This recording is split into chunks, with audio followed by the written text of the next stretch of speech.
Hello, everyone.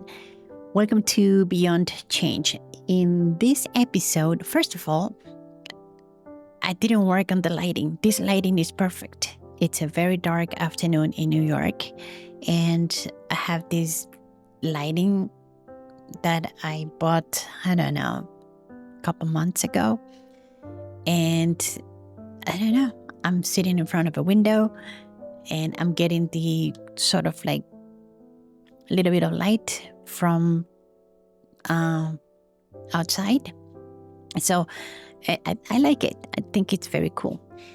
Anyway, so Beyond Change, if you've been watching my previous episodes, which I call them essays, and I had to stop because I had to travel for a couple weeks, and then again, life, I guess, started to force me in doing other things that carry, in a way, much urgency.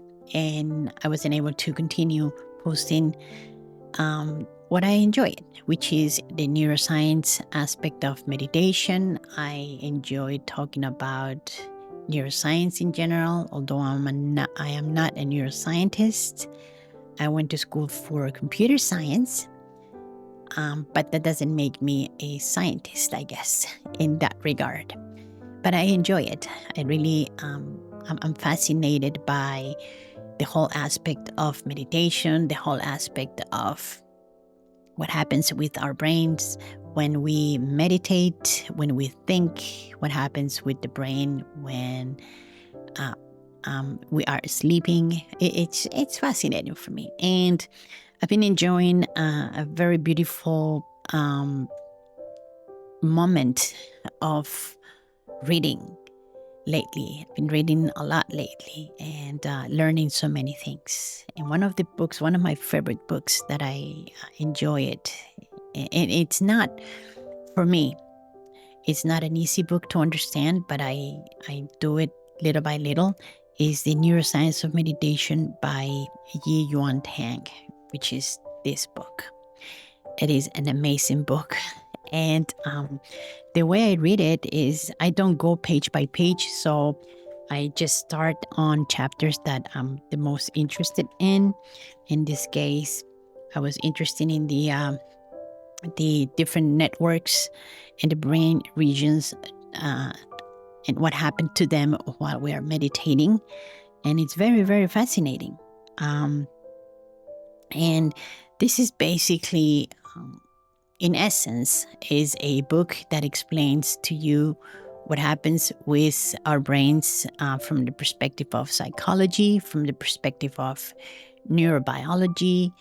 And it shows you or presents you with different studies. And the author is very good at making perhaps very complex concepts into a very digestible, easy to understand pieces of content, so that when you read it, you're not like feeling completely foreign to the reading, which is, it's very important, right? You want to embark in a reading that it's going to keep you entertained. Number one, it's going to give you a little bit of fun. In my case, I love reading because in my own perspective, I think that when you read different books, it's like you are having conversations with the writers and you're having conversations with different people. And to me, it's very fascinating.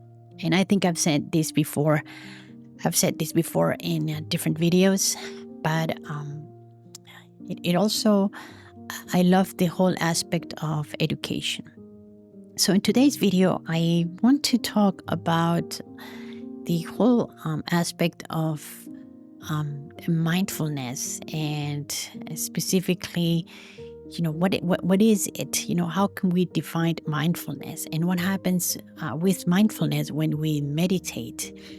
There are many writers and authors and scholars that can provide you with perhaps a much more scientific definition of it, and in a way explain to you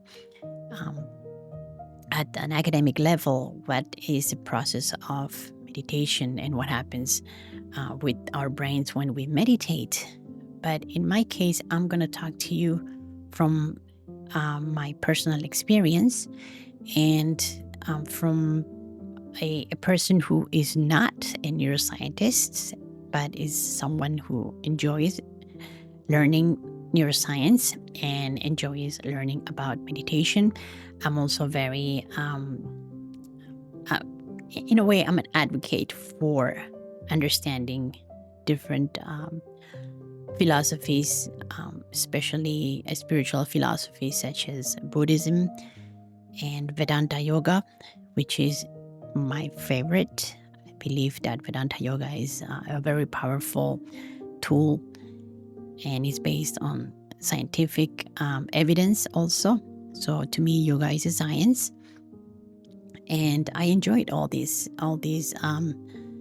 topics.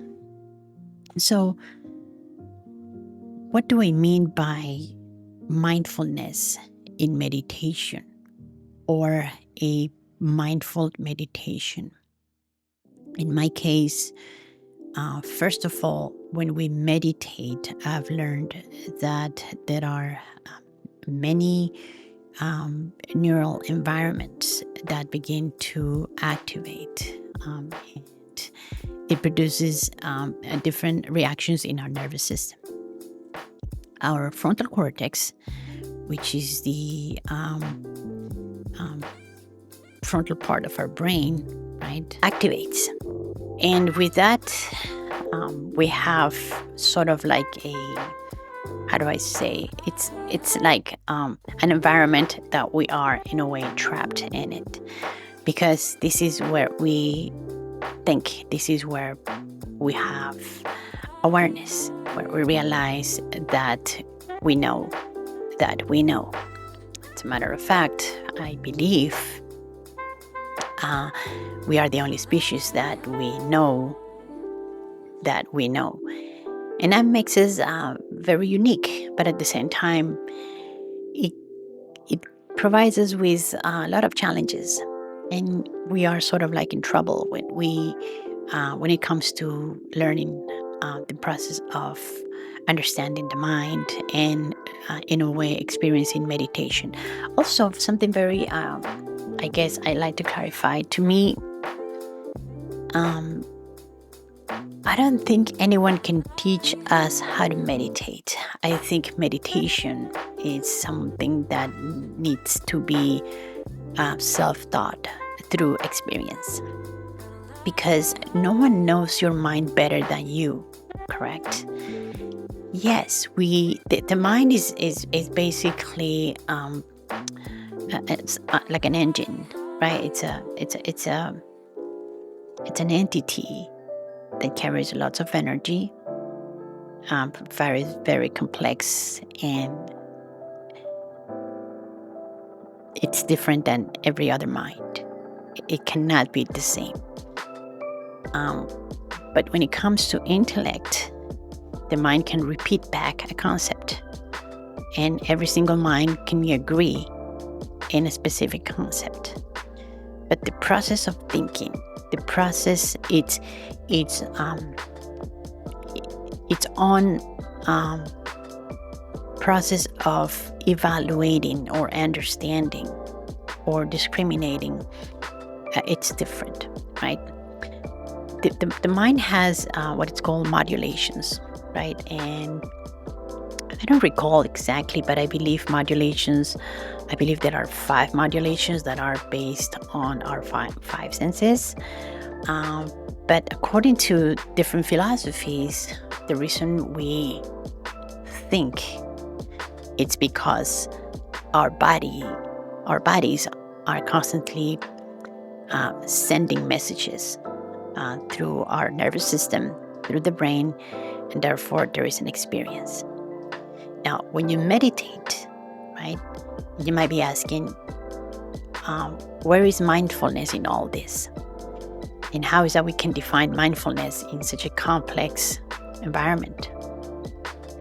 And the way that I was able to, or I'm starting to understand mindfulness, is through the concept of, or through the understanding of the Buddhist point of view. For Buddhism, mindfulness has to do with what they call right thinking. And right thinking applied to, or the, how do I say, the result of right thinking is the end of suffering. So for a Buddhist, you need to learn how to think properly, and that is mindfulness. Now, you and I might see mindfulness as the realization of that, knowing that, right, after learning an experience. So in other words, how is it that the mind can learn? And the mind learns through experience. But is the mind aware that it's learning through experience? No. So the mind only knows that it has learned something. And it is the, I guess, after effect, or it is just like a conclusion that I learned a specific thing because I experienced something, right? I was reading a book, it's called Systems. Let me see.